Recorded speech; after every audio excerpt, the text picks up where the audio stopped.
This is Latter-day Presentations, where we discuss topics and issues of faith for Latter-day Saints. All right, welcome everyone. We are going to talk in this presentation about authenticity, and I'm joined by my friend Jeff Benyon. Hi, everybody. So this is going to be an interesting discussion. Authenticity is a topic that we hear a lot about nowadays. I need to be my authentic self. Can I be my true self? And can the church honor my authentic self and my personal truth, right? That kind of language. So let's look at, how that plays out in popular culture. Like if we look at a simple YouTube search on videos about authenticity, look at all of these, how to be authentic. There's a lot of videos just called how to be authentic, right? Stop being fake, how to be authentic and not care what people think, how to be authentic and win at life, and so on and so forth. There's plenty of material on this. This is a hot topic in popular culture. And sometimes it seems to clash with our church experience and things that we're taught at church, and we want to kind of explore why that is and maybe some possible different tools for thinking about this concept than what we're normally used to. So let's start with this, and this is an image that I use in some other presentations, and this is how the Western world, the United States and Europe, typically talk about self. When we say, I need to be my authentic self, we create this thing that we call self out of our heritage, our cravings, our career, our politics, our accomplishments. And we expect that the world will honor and value this thing that we call self. And it's really kind of a Frankenstein that we build, right? And then expect the world to honor and acknowledge. But and maybe we can contrast, Dan, two other concepts here real quick that we are not pushing back on is being honest, right? Yes. Being truthful, though sometimes we can wield that as a weapon. I need to be authentic with you that I think your shirt looks terrible, right? But typically we don't have a problem with being honest. And another one is vulnerability, right? Being open about maybe a struggle you're going through with a friend or some close people. That's not the authenticity you're talking about here. Right. I'm talking about authenticity in terms of self-expression and self-concept, self-identity. Yes. Yeah. Right. Now, these other kind of forms of this concept, they do kind of come together, and we'll see those as we proceed in the presentation. But this really is kind of in the Western world. This is how we think of identity and self. And when other people do not acknowledge this self, or they do not respect this self, we sometimes feel like, I can't be my authentic self in this environment. People don't value my authentic self, right?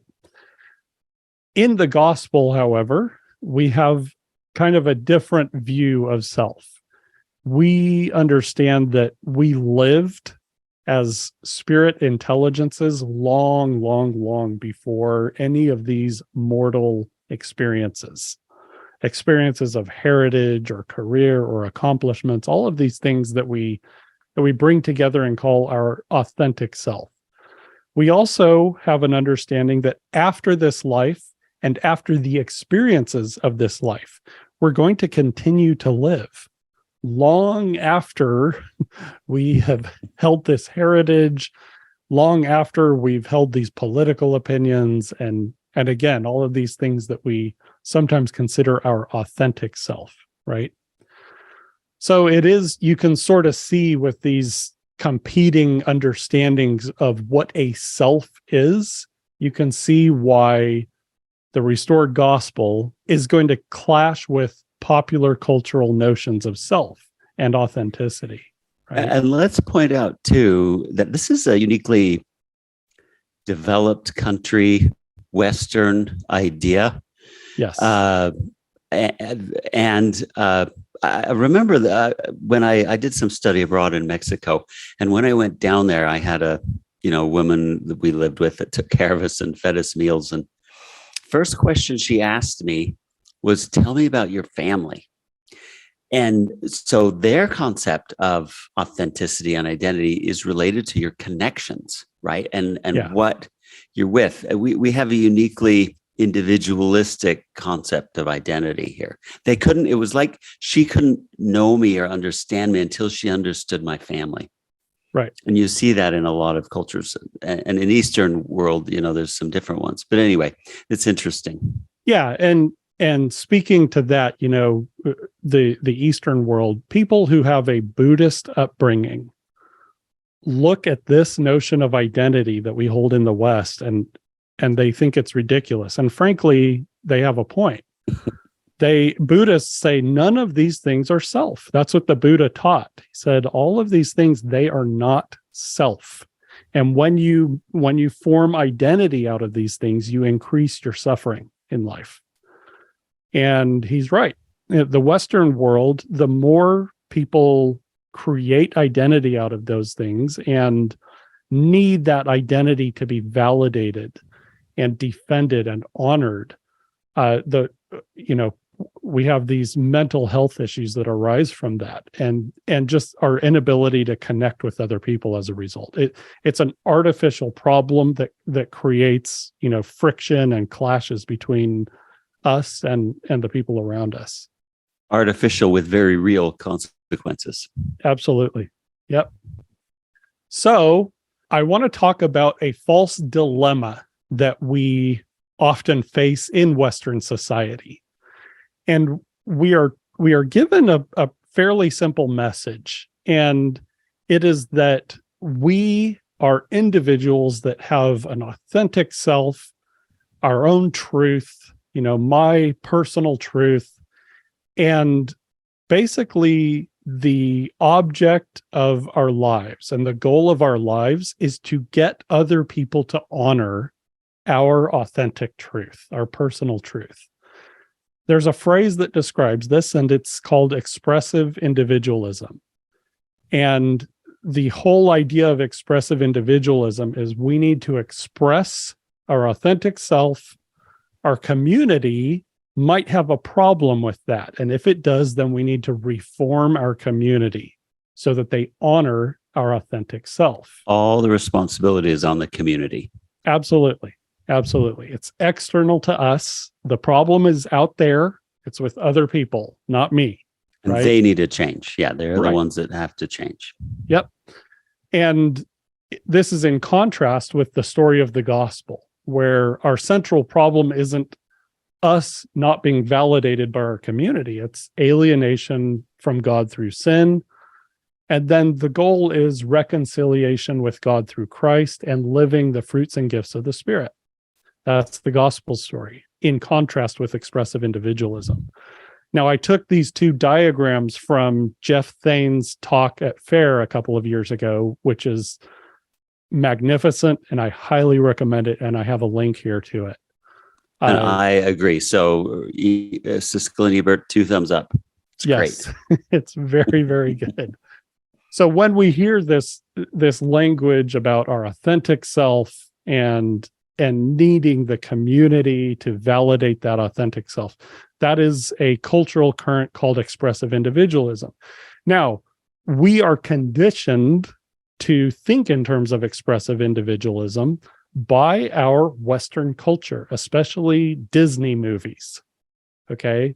In most Disney movies, you have the central problem is a princess who feels suffocated by her culture and expectations and all of those kinds of things. And she has to break free. It's Elsa breaking free, let it go.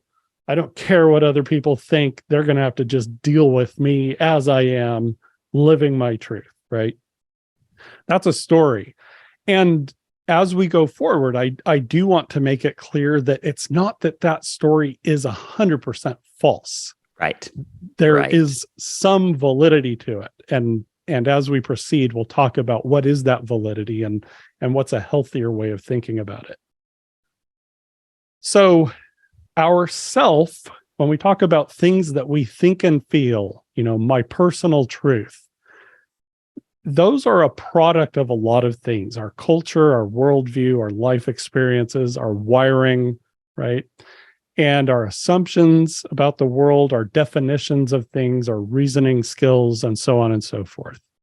This is why when I talk about critical thinking and just obtaining kind of a basic self-understanding, you need to look at these things and see how our own worldview and how our experience of the world has been shaped by all of these kinds of different factors.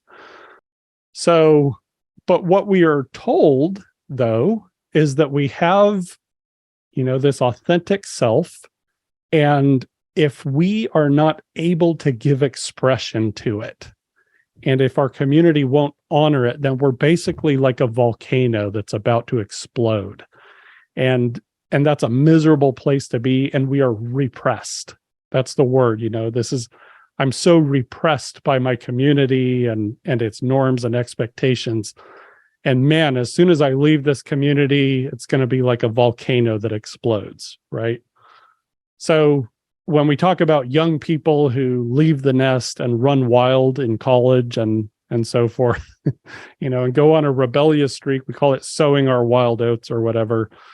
And the story is told, oh, this person was so repressed by their upbringing in a religious household or whatever, a community with expectations.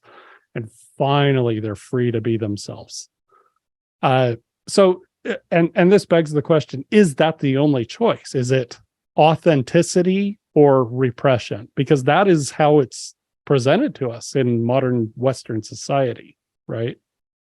So, and to Jeff's point about other cultures, in Eastern societies, for example, you have very different conditioning among people where they would look at this and say, that's ridiculous. That those are not your only two options, authenticity or repression. Yeah, it literally wouldn't make sense to them. Yeah. Right. Confuse them. Yeah, but if all you've ever been exposed to is, Western culture with Disney movies and any number of other social forces that are conditioning you to think in terms of this binary, this is all you know. So I got to be my authentic self or I'm going to explode like a volcano and free myself from these chains of expectations and norms and stuff. And this concept of repression comes from Freud. So it's funny that you're going to talk about his former disciple who then turned on him later, Carl Jung. But it's not a coincidence that Freud came out when they were starting with central heating systems that had boilers. And a lot of these early boilers were unreliable. Think about the boiler was in the basement of your building and it did all these mysterious things. It made all these noises. You lived in a tenement in New York or Vienna or wherever, and it made all these noises and it would explode mysteriously. So this thing deep in the dark bowels of the building, it would rumble and then explode. So it's no coincidence that today we think of our brains as computers, but they're equally false. Both of those notions are not how we really work. Yep. And so let's go ahead and talk about Carl Jung. Carl Jung, I think he's considered basically the godfather of modern psychiatry, right? Would that be accurate? Certainly parts of that, big parts of it. Yeah. Mm-hmm. Okay. Now, Carl Jung had a little bit different way of thinking about this binary of authenticity and repression. And I think it's kind of interesting. Carl Jung was a controversial figure in some ways, especially among religious people. But if you dive into his thinking, you're going to find a lot of things to object to. There's no question about it. But I do like to be aware of the thinking of some of these folks and kind of sift out, wow, were they pointing to something of value with this or that concept, right? And with Jung, we do have some things of value. One of the Yes. things that he said is one does not become enlightened by imagining figures of light, but by making the darkness conscious.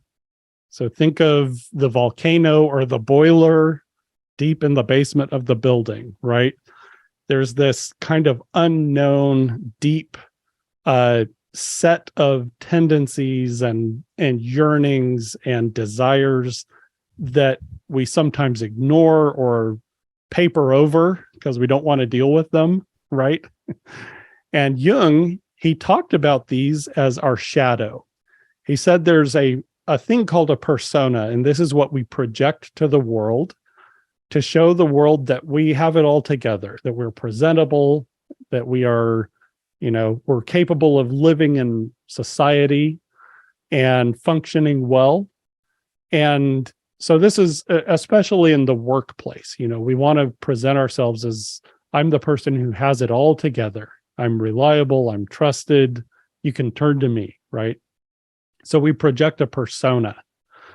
But he also said we have this other aspect, and this is our kind of our unconscious, that we don't really understand very well. And we don't want to. Right. Right. I guess a good example would be I worked in a large room in a defense organization years ago. And we had a lot of people from different government agencies sort of collaborating on some security kind of things. And one day there was a guy who was very quiet and just kind of well-mannered, well-behaved. And he was sitting at his desk. And during a briefing, he exploded in rage at the person giving the briefing. I mean, this guy was totally silent and well-behaved all the time, but something about the briefing brought out this volcano of rage. And it didn't last very long. He just yelled for 5 seconds and then went back to being quiet. It was either 0 or 10. He had this aspect of him that none of us knew was there because he was so quiet and well behaved. But it came out, right? And Jung says that all of us have that. We have, some aspects of our subconscious that are, dark or evil or whatever you want to call them, disturbing, that if you don't really kind of confront them in a healthy way, then they can come back to bite you, right? And you can end up making some terrible life decisions and, hurting people because you haven't dealt with these aspects of you that you don't understand very well in your subconscious. And this is your shadow. Jung says the way to deal with your shadow is not to deny that it's there, right? Right. Again, we have this false binary of, okay, either expression of all of these things. Yeah. Let it out or push it down. Yeah. Either let it all out or push it down, hide it, like Elsa did for so long in Frozen. We saw what happened to that. Yeah. Oh my gosh. And then all of a sudden, boom, she's freezing. She's creating these dangerous ice sculptures and trying to hurt people and all this stuff, right? Yeah. So what Jung would say, looking at that, is Elsa never integrated her shadow, right? So shadow integration is where you actually deal with this stuff that you don't understand. You come to understand it, and you come to process it in a healthy way instead of just letting it build up like a volcano. So I want to talk a little bit about what shadow integration is. Some people just call this shadow work, working on my shadow, working to integrate my shadow. So if I have these aspects of my personality, like denial or aggression or insecurity or a desire for control, like I'm a control freak, right? If I bottle those up all the time and I just kind of hold them inside, never give any kind of expression to them, I can become that volcano that explodes and damages relationships, damages, gets me fired from work and so on and so forth. But we don't have to bottle it up. We can actually integrate our shadow. And so we have to come up with a strategy for integrating these aspects of our shadow, like denial. You can actually deal with denial if you have a good therapist who provides a safe environment for you to no longer live in denial, like really be painfully honest about things that you believe, things that you think and feel, areas in your life where you're resisting reality. A good therapist can help you to practice not living in denial, right? Aggression. If you have that as part of your shadow experience, you can get into athletics or do physical work, build things, or even break things, right? Yes, things that that you don't mind breaking. Yes, right. not relationships, not people, or right. You can do it with people that can handle it because they're not implicated. They're not part of that. There are ways to. I think the way to think about all feelings that we have is that they're neither true nor false, nor good nor bad. But they are things to be curious about, and we can follow them and see where they lead in a place that, and when I say that, I don't mean do what they tell us to do. Sometimes we should, sometimes we shouldn't, but we can be curious about them and kind of explore them within ourselves and with others we can trust to do that with. And they will eventually lead us to some truth. But our feelings themselves don't necessarily mean they're true. Aggression, for example, often comes in response to a violated boundary. But that doesn't tell us whether that boundary should be there. A classic example is road rage, right? That's a fault. In my opinion, we've drawn a false boundary when we have road rage. That lane is mine, and you've encroached on my lane, so I'm going to be angry. The anger is authentic, but it's based on a boundary that's been incorrectly drawn. Right. So we can examine, all right, this aggression, this anger is coming up for me. Where have I drawn the boundary? And maybe it's a good place and and that anger might be serving us, but maybe we haven't. So we don't just totally go with the feeling, but we also don't totally ignore it and deny it. Yeah. So there are strategies that we can employ. And I'll go back to the idea of destruction, healthy destruction. When I was a kid, we moved into a house that had a wooden structure, a playhouse out in the yard. And it was old and it needed to be torn down. So my dad just told me and my brothers, go tear it down, find a way to tear it down. Mm-hmm. So we just kind of went and got like pipes and hammers and went and just beat that thing to the ground. We destroyed this thing and it was funnest. Mm-hmm. It was so fun. And, as little boys, you just kind of have this craving to blow stuff up and destroy stuff. Yes. But we were able to channel it into a useful task, right? Mm-hmm. Mm-hmm. So that's you could imagine the parent figure could have said, "Oh, you boys are bad. You shouldn't do that." Or, go tear down the local candy store or whatever, right? Either one. But you found a way to channel it that was great. It was fun for everybody, and you still remember it to this day. Yeah. So again, we're not living in denial of the fact that we have this tendency toward destruction.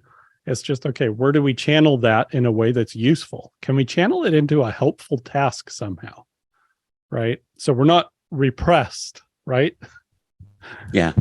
Now let's talk about insecurity. And I would suggest a good integration strategy is self-deprecation and vulnerability, just kind of being honest and kind of joking about areas where we're insecure. Yeah. Maybe you call it self-awareness. Sort of amused or non-egotistical self-awareness. Yeah. Most of the time when I give a talk or testimony at church, I include some self-deprecation. I tell people that I am not a model Latter-day Saint and I never have been. This is, in reality, that's something that I'm painfully conscious of. Like, I am somebody, like, living the gospel is harder. It seems harder for me than it does for a lot of people. And so I'm open about that. And I've had people come up to me after talks and testimonies and just say, thank you for saying that. Like, wow, that's helpful to me, because they're not used to that. They're not used to having somebody get up and joke about how much of a screw up they are. Yeah. Right. So, but it's disarming, and it actually kind of creates a connection between you and the people you're talking with, where, people can kind of let their guard down a little bit. It's a healthy strategy for insecurity. I am insecure about my the fact that my soul is kind of rebellious, right? That's always been an insecurity of mine. So again, self-deprecation has been a healthy strategy for me to integrate that aspect of my shadow. Now, if you're a control freak, I suggest gardening is a great integration strategy, because you have a plot of ground where that desire for control, that craving for control, it does wonders. It actually, it's a productive thing. It's a good thing in that plot of ground. But there are other areas where being a control freak can result in productive activities. It can result in good. So again, for each of these, you're not denying this aspect of your personality.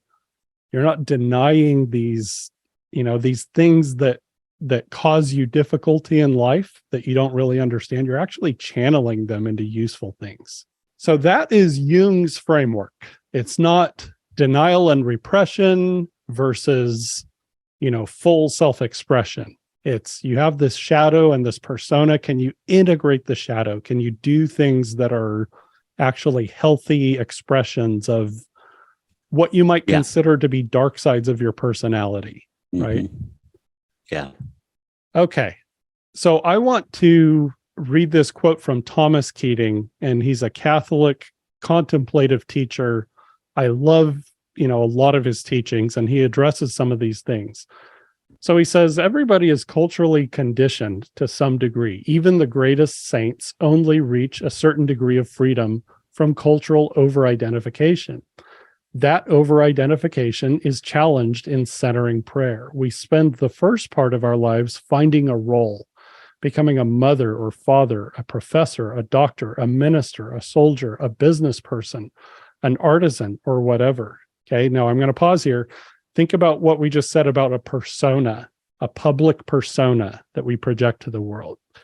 Having a role is a big part of that persona.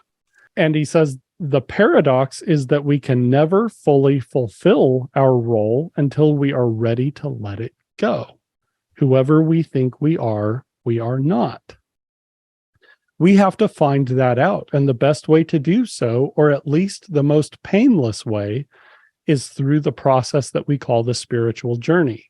This requires facing the dark side of our personality and the emotional investment we have made in false programs for happiness and in our particular cultural conditioning. Okay, so let's focus on a couple of things that he says here. He talks about facing the dark side of our personality, like Jung was teaching, our shadow self, and really confronting these false programs for happiness and this cultural conditioning. If you grew up in the West on a diet of Disney movies and other movies with similar plot lines, then expressive individualism is your cultural conditioning, right? And now we add to it intersectionality. And Yes. Intersectionality, for those who don't know briefly, is you're maybe a racial minority and you're a female and you might have maybe a Latino background and you grew up poor, all the different things one of my classes, they gave out beads, and you got to wear beads based on different marginalizing experiences you had. And the more beads you had, you won, basically. But that sort of intersectionality takes that expressive individualism on hyperdrive, because it guarantees no one is like you, right? You're oppressed in this unique way because only you have this combination of left-handed, taller than average, cafe au lait skin, from the deep south, female with dermatitis, and all of those, and it encourages you, it conditions you to see yourself as different.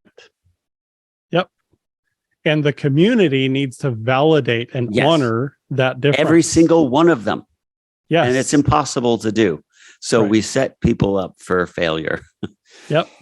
Intersectionality has become a big part of our cultural conditioning now. And the effects of that are pretty stark. You have just a lot more people seeking therapists like Jeff because they're mentally in distress because, oh my gosh, my community is not worshiping me like I think they should, according to my intersectional status, right? Yeah. So this is, when Thomas Keating talks about emotional programs for happiness, let's define it, for the sake of this discussion, as like a computer program. A computer program, you write code where you say, if this happens, then this. And you create a piece of software that executes that code, right? So expressive individualism is a program, and it promises something. It promises happiness. You will be happy as soon as you are able to express everything in your personality and have it honored by everyone around you. And this is a culturally conditioned false emotional program for happiness. It doesn't work. It only makes people more miserable. In groups and organizations where this is the dominant ideology, people hate each other and they're miserable and they just can't stand each other. So a lot of people just say, okay, I need to work at home because I can't go to work and interact with other people in person anymore. Because they won't validate everything I think and feel about myself. That's something that we're seeing a lot in our day and age. It's a product of a false emotional program for happiness. So let's move on and talk about how this applies at church. Okay? Why can't I say or do whatever I want to at church? That's a question we sometimes hear. Oh, church is hard for me because I feel limited. Like people won't let me just say or do whatever I want. And why not? Why can't they handle that? Shouldn't they be able to love me as I am? And it turns into kind of an accusation against your church community. Why can't people at church just accommodate whatever I think and feel? Okay. These are questions where the assumption in these questions is expressive individualism, right? Now let's talk through some answers. Church has a specific purpose, and it's not to validate us. And that's unfortunate, because if your cultural conditioning is expressive individualism, then that conditioning says that an organization is only valuable if it validates you, if it validates your thoughts and feelings and desires, right? Church is not designed to be the only place where our life happens, okay? So if I feel like some aspect of my personality, I want to express it, and I'm not allowed to do that at church, I'm not able to, well, I can participate in other groups in my community. I can join, groups that correspond to my hobbies and my interests. I can calibrate appropriate expectations for the various communities I belong to. When I hear people complaining about their church experience, oh, I'm not allowed to be myself at church. Well, that's okay. Church isn't a place to be yourself. It's a place to learn the gospel and bless others, right? But there are other things that we can do to give expression to different facets of our personality. And finally, this is the hard medicine that a lot of people don't want to hear, especially people who live in that paradigm of expressive individualism. The world doesn't revolve around me. Okay. Expressive individualism says, yes, indeed, it does revolve around you. Or it should. Or it should. The fact that it isn't is wrong. Right. So I want to read a passage from the book of Romans 14. And this is where Paul is faced with a situation where church members they have different perceptions of diet, because some of them are established in the faith and some of them are new converts who are vegetarians, right? So the members who are established in the faith, they feel comfortable eating meat, whereas they might be sitting next to members of the community who are new converts who still feel uneasy about meat. Like, it's jarring to see people eat meat. They've only, lived as vegetarians their whole lives. So let's see what Paul says. He says, one may be convinced that one may eat anything, but the one who is weak eats only vegetables. Let the one who eats not despise the one who abstains.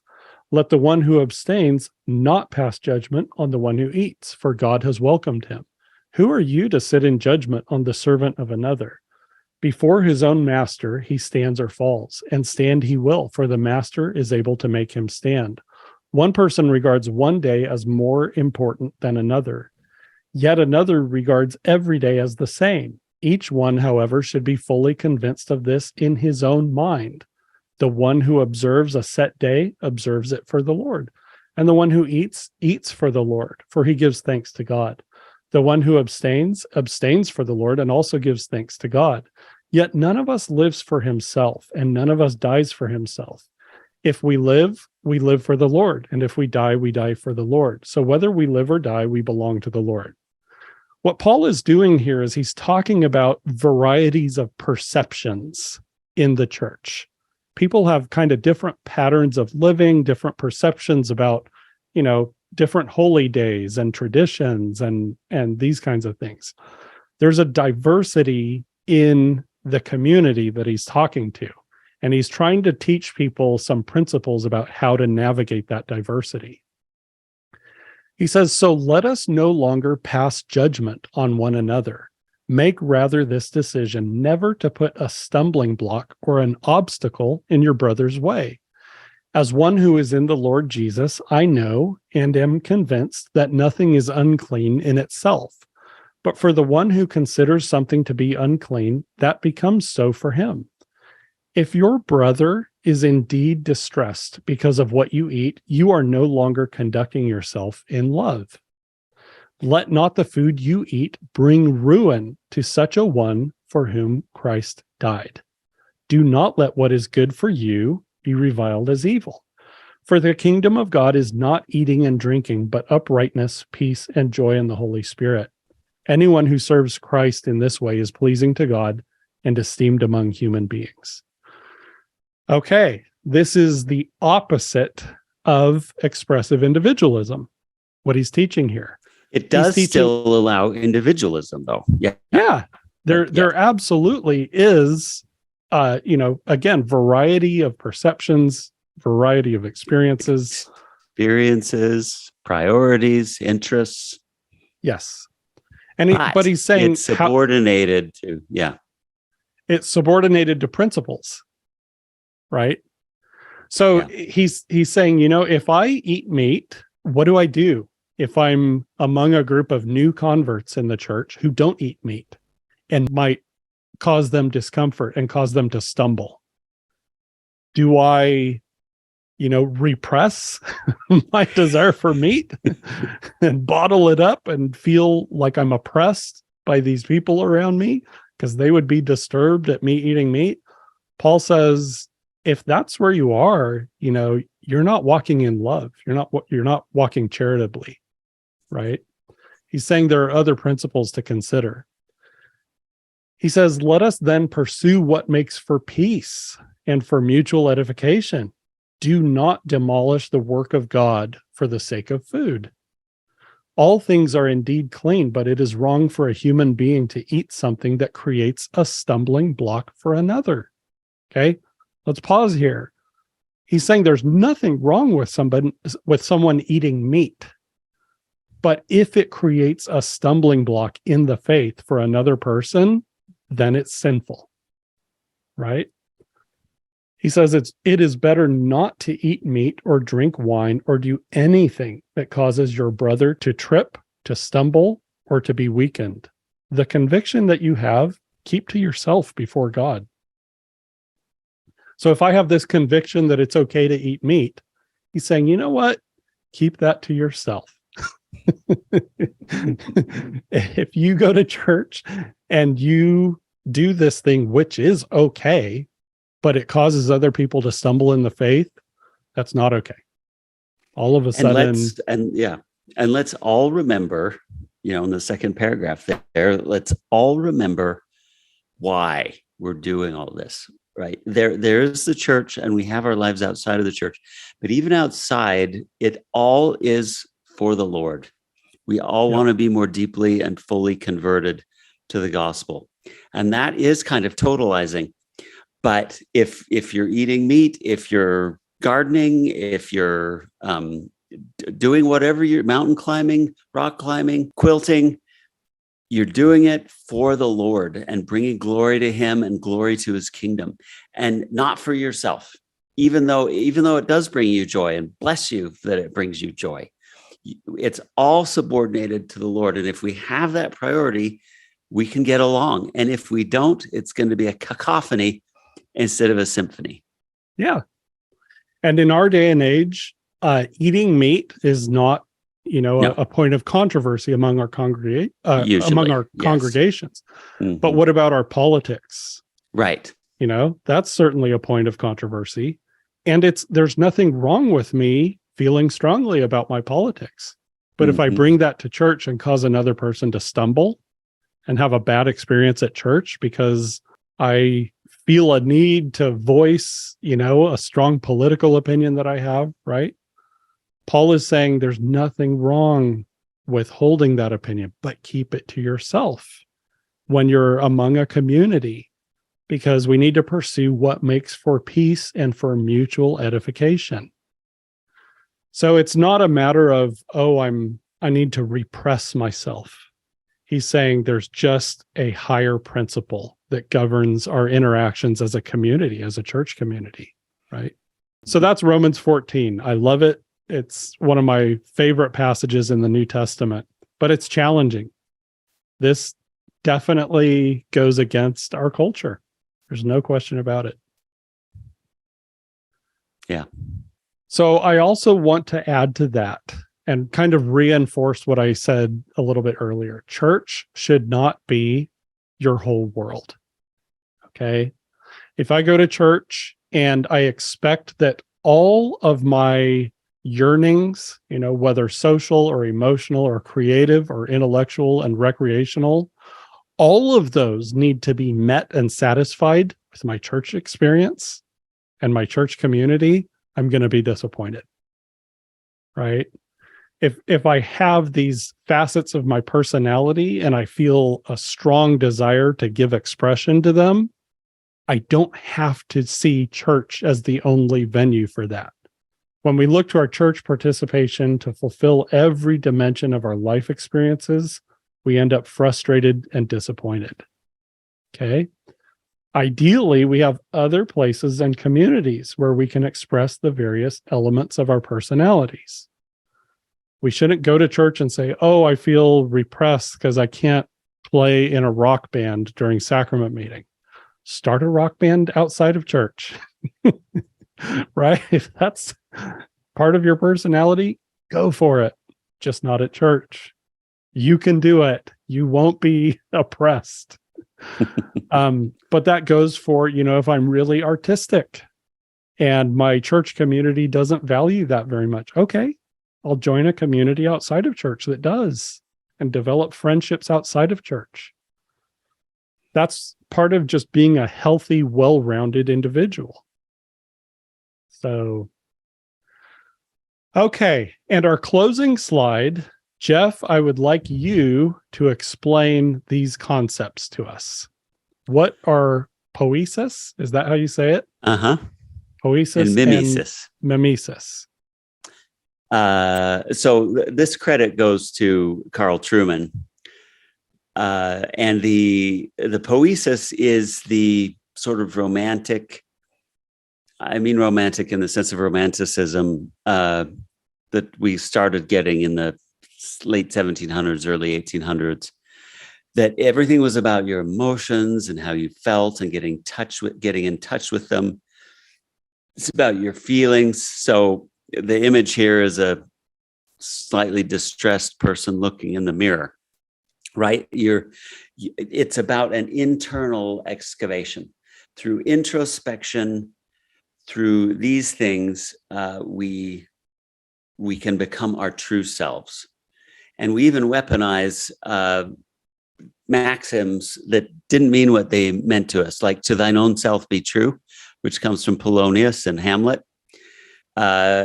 He's not saying what we think he's saying there. Or Socrates, Plato quoting Socrates, "The unexamined life is not worth living." By unexamined, he means test your assumptions, test your principles. He's not saying do all this introspection. Not that introspection's bad, right. But the romantic modern idea is that through inward looking, we can construct or discover an identity. It's never ending. And it doesn't matter if you're wrong. That just means you're going another layer down. And so it's a recipe for individualism, isolation, introspection. That's never ending. And we're just becoming more who we truly are. And that's going to be where we find reality. That's where we're going to find the truth, by looking inside. So mimesis, we have the same word, mimic or copying. And there we have an external model that we aspire to. And in this case, our true self, we can only be we only find our true personhood in Christ. And he is the ultimate. I mean, it could be anybody. And that's where this mimesis can be dangerous too, right? We see this in junior high a lot. Oh, everybody admires the popular girl, the popular guy, and everybody wears what they're wearing and uses the words they use, even if they're swear words. This can be dangerous too. But if we have the right model, which I submit is Jesus Christ, then what we try to do is allow him to change us, that over time we will become more and more like him. And so this is the Epistle of John, where he says, brothers, we will know him when we see him, because we will be like him. And that image in or Alma, do you have his image in your countenance, right? We could change the poesis picture to put Christ in that mirror, right? We want that image in our countenance, and we take on those attributes. And that is who we truly are. That is the truth. That is the authenticity that we're aspiring to become like. And then we want to take on the character. And let me just I love words and the meaning of the words. There's a wonderful talk by Elder Bednar about the character of Christ, which I highly recommend. I wrote an article about this poesis and mimesis. Maybe we could link to "Whose image are you seeking in your countenance?" it's called. Yep. But character comes from printing. And what do? We have this image of this character. You put some ink on it, and then it goes on the paper. We literally take on that character of Christ. With inking can be thought of as our covenants, as obedience and living the commandments. All those things put the ink on that character of Christ and is imprinted on us. We think about the veil, we think about our temple garments, which we literally wear, which represent our covenants. All these images are about a totally different model than the dominant cultural model of poesis, that is about us taking on these things, or the sacrament. Again, we're taking inside ourselves the blood and flesh of Christ to become something different, to be transformed and changed into something we aren't fully yet, but yet we also can be. There's a paradox there. We kind of already are. We have those seeds within us that then emerge and grow and develop as we cultivate them. Yep. So the way I see this is I see poesis it looks like a process of digging and finding new desires and perceptions and calling those self. Yes. Right. I see it in therapy. Oh, I thought I was monogamous. It turns out I'm a polyamorous identity now. And so I need to have multiple sexual partners. This was this part of me I didn't know was there. Now it's there, and my spouse is going to have to come along because this is who I really am and really who I always have been. I just didn't know it. Right. Right. Whereas, in this gospel version of mimesis, we're chiseling away at a divine center, a divine soul, and letting go of false self, right? And some things will leave us. Some things go away. Some desires will change. They may not totally. They'll either change or shift in some important ways that will end up glorifying God as opposed to leading us away from Him. Right. Well, very good. I hope this discussion of authenticity has been helpful.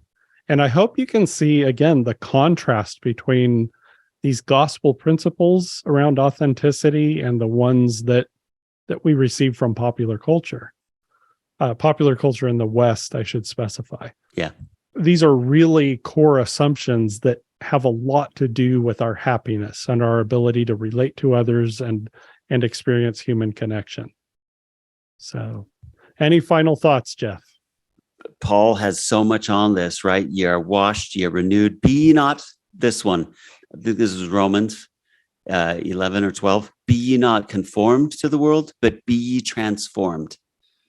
Right. So that's how I'd put it. Through the knowledge that you've received of the gospel. Yep. Very good. So that is our presentation on authenticity, and we'll see you in the next presentation. Take care. This has been an episode of Latter-day Presentations. We would like to remind viewers that our channel represents our own views and not necessarily any official positions of the Church of Jesus Christ of Latter-day Saints. We hope this presentation has been informative. Our notes for this show are at Nauvoo Neighbor, and the link can be found in the show description. Also in the show description, we have a link to provide feedback. If you would like to suggest a topic for discussion, or if you would like to contribute a presentation on a topic of interest to you, let us know. Thanks again for joining us.